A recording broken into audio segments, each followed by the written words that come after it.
Jessore DC অফিসের পিছনে এই পুকুর পাড় বিকেলবেলাটা যেন অন্যরকম শান্তিতে ভরে ওঠে। সূর্যের আলো যখন ধীরে ধীরে জলের উপর পড়ে তখন চারপাশে ছড়িয়ে পড়ে এক নরম সোনালির আভা।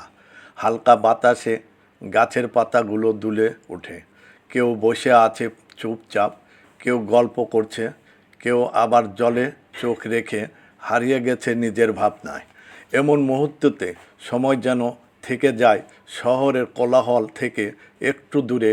এই পুকুর পাড় যেন আমাদের মনে করিয়ে দেয় সুখ মানে খুব বড় কিছু নয়। সুখ মানে এমন এক বিকেল যেখানে মানুষ, প্রকৃতি আর নীরবতা একসাথে গল্প বলে। ভিডিওটি ভালো লাগলে লাইক করুন, কমেন্ট ও সাবস্ক্রাইব করুন ভাবনার আগুন।